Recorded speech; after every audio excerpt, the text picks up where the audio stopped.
Assalamualaikum warahmatullahi wabarakatuh.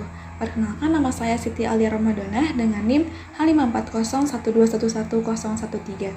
Pada kesempatan kali ini, saya akan melakukan tutorial mengenai analisis ARIMA menggunakan software Stata.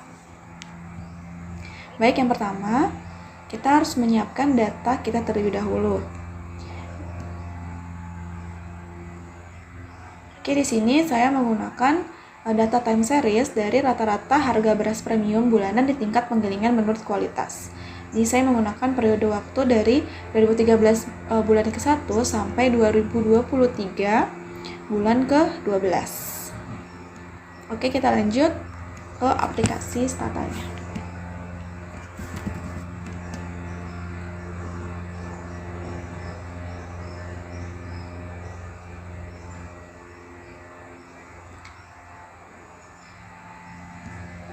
Oke, untuk yang pertama kita import datanya dulu dari Excel tadi. Klik file, kemudian import Excel dari spreadsheet. Kemudian kita tinggal cari filenya atau datanya. Di sini ada di data fix, kemudian checklist import first row as variable names-nya. Kemudian klik OK. Nah, sudah ke input, kita bisa lihat di data editor sini. Sudah ada, namun datanya masih string, sehingga kita perlu ubah dulu agar datanya tidak string atau ubah menjadi ke float datanya. Caranya bagaimana? Di comment sini.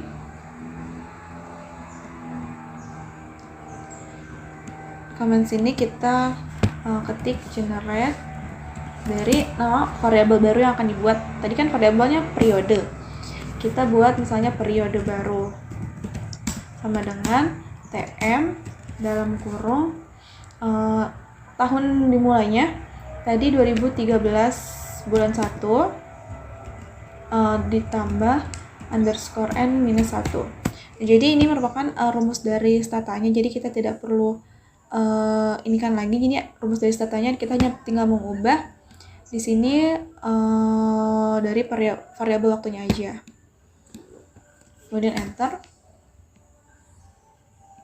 Kita bisa lihat di data editor sini. Nah, ini sudah ada menambah variabel baru yaitu periode baru, tapi di sini masih dalam bentuk seperti ini. Ada ratusan, sedangkan periode di sini itu kan 2013 bulan 1. Jadi kita ubah dulu, dikonversi dulu agar formatnya sama dengan variabel yang periode itu. Caranya dengan ketik format nama variabel baru tadi, periode baru,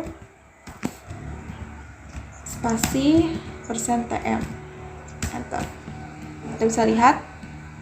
Nah, ini sudah sama dan datanya sudah float atau tidak string lagi seperti data sebelumnya.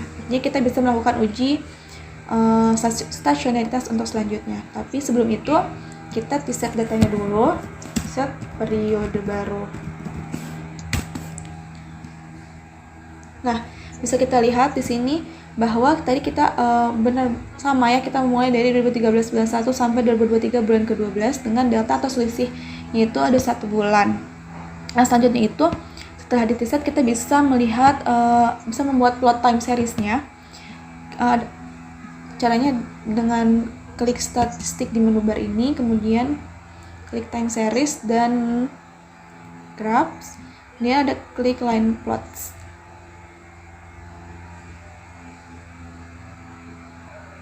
Nah, kita create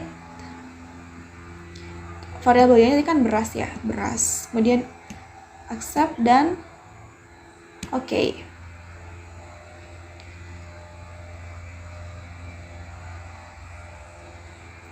Kita tinggal menunggu sampai grafiknya muncul.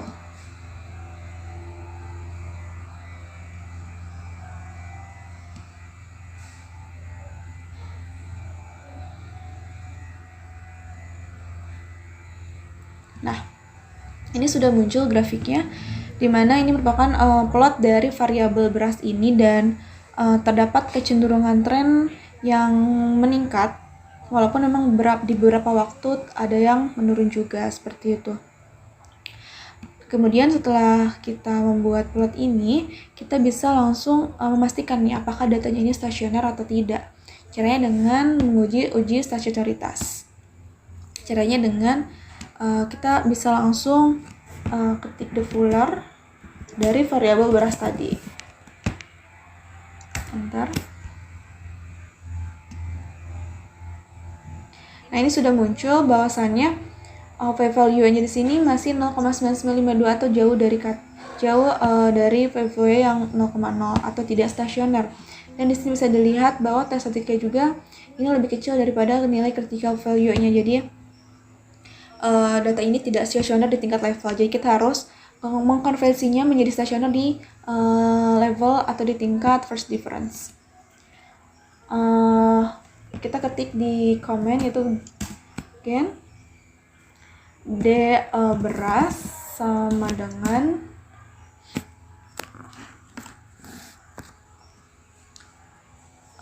D titik beras. Enter. Kemudian ketik lagi replace D tadi variabelnya beras sama dengan 0 if D tadi beras variabelnya sama dengan titik. Kemudian langsung kita bisa uji stasionaritas di tingkat first difference, level first difference, defuller D beras. Nah, bisa kita lihat bahwa di sini p-value-nya sudah 0,00 yang artinya sudah signifikan dan tes statistiknya itu sudah lebih besar daripada critical value-nya. Jadi bisa dikatakan bahwa data ini stasioner di first difference gitu. Nah, setelah itu kita langsung pengujian fungsi dari autokorelasi dan partial korelasinya. Nah, kita ketik di sini AC dari nama variabelnya tadi beras. Tadi kan stasioner di tingkat first difference, jadi pakai D dan beras. Enter. Kita tunggu sampai plotnya keluar. Nah, ini sudah kita lihat bahwasannya leg-nya itu ada di leg 1 ini. Jadi ada di ordo ke-1 karena garisnya ini sudah melebihi dari garis batas, sehingga yang garis pertama ini sudah melebihi garis batas, jadi ordo autokorelasi atau autokorelasi itu kan ada di MA. Nah, ordo MA-nya ini 1 begitu. Nah, selanjutnya kita lihat dari si partial korelasinya PAC dari D beras. Nah, kalau untuk partial autocorrelation-nya itu kita lihat ada di leg kedua dari garis yang melewati batas 1, 2. Jadi ordo dari partial autokorelasi itu kan AR, jadi ordo dari AR itu adalah 2 begitu. Nah, selanjutnya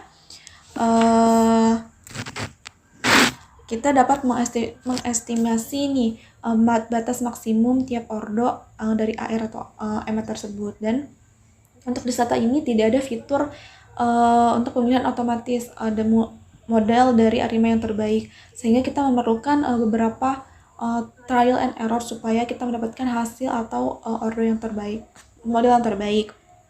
Nah, untuk mengestimasi model ARIMA itu kita bisa ketik ARIMA, variabelnya tadi beras, kemudian ARIMA tadi kan modelnya itu AR-nya 2. Kemudian kita first difference kita stasioner di tingkat first difference, artinya ordo D-nya ini 1. Dan MA-nya ini tadi kan MA itu autokorelasi itu ada di leg pertama atau di ordo pertama. Jadi kita tulis 2,1,1 log. Enter.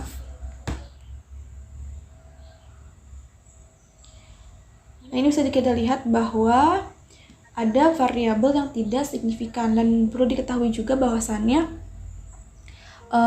ada beberapa catatan yang perlu diperhatikan dalam model ARIMA ini.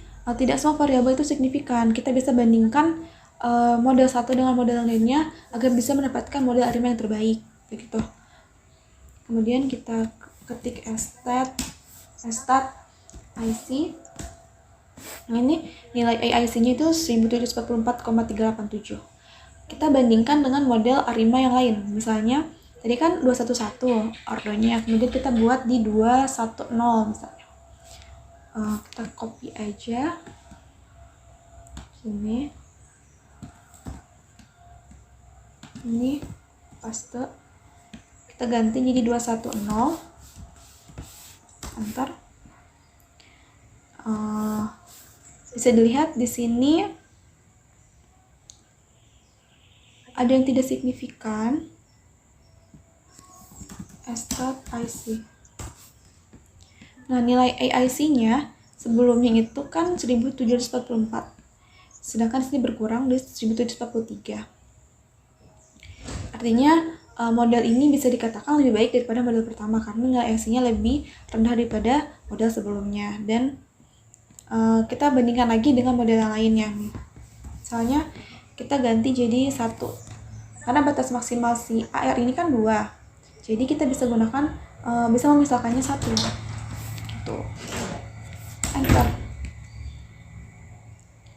Nah, kemudian ini ada 2 variabel yang tidak signifikan.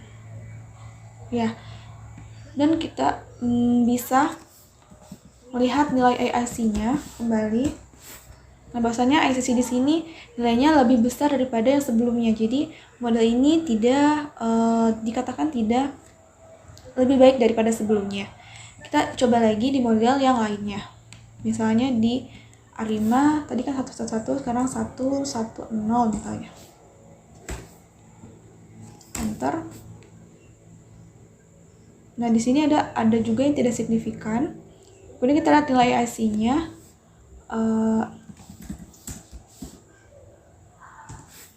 1750, artinya dia lebih besar juga daripada sebelumnya. Dan tidak lebih baik juga modelnya. Kemudian berikutnya misalnya tadi kan udah 110, 111, misalnya sekarang 011.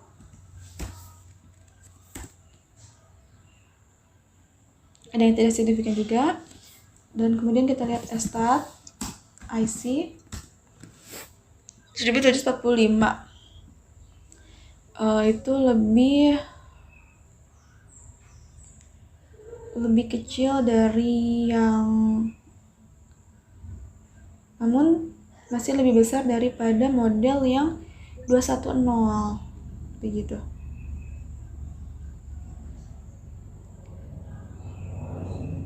Ya. Dan kita bisa lihat di sini bahwasanya model yang paling baik itu, yang paling better dari model yang lainnya itu ada di pada ordo 210. Di sini 210 nih. Jadi nilai IC-nya lebih kecil dibandingkan yang lainnya. Dan sudah signifikan di value-nya. Oke. Karena tadi kita sudah dapatkan bahwa model terbaik ada di 210. Ya, di 10. Dan selanjutnya kita melanjutkan ke tahap forecasting atau peramalannya. Di sini ada mode bar statistik, klik, kemudian ke time series dan setup and utilities, kemudian add observation to time series. Nah, di sini kita mau meramalnya berapa bulan ke depan. Misalnya kita mau 6 bulan ke depan, berarti kita isi 6. Atau misalnya kita mau 3 bulan ke depan, kita isi 3. Kita di sini coba untuk 6 bulan ke depan. Kemudian klik OK. Nah, sudah terinput. Kemudian kita masukkan model arima yang terbaik tadi. Ke sini, tadi kan 210 ya, arima terbaiknya. 210. Enter. Nah, kemudian kita predict nama variabel. Kita buat nama variabel baru, misalnya predict F beras. Kemudian koma Y dynamic TM dalam kurung kita memprediksi kan tadi yang kita isi kan 6 bulan ke depan. Sedangkan waktu terakhir kita itu ada di 2023 bulan ke-12. Berarti 6 bulan berikutnya adalah 2024 bulan ke-6. Nah, gitu. Kemudian enter. Nah, kita bisa lihat data di editornya di sini. Terus sudah ada prediksi atau forecasting dari beras ini selama 6 bulan ke depan. Ini udah ada di sini. Dan kita akan melihat plotnya. Kita klik statistik, kemudian time series di graph dan line plot. Ya. Kita create lagi yang baru dengan variabel tadi F beras yang di forecasting tadi. Accept and OK. Nah, jadi ini teman-teman plot dari forecasting rata-rata harga beras ini untuk 6 bulan ke depan begitu. Jadi B ini adalah berasnya atau tren dari berasnya ini, dan sedangkan Y-nya ada prediksi harga beras selama 6 bulan ke depan. Nah, begitu. Oke, mungkin itu saja, cukup sekian dari saya. Terima kasih, mohon maaf apabila ada kesalahan. Wassalamualaikum warahmatullahi wabarakatuh.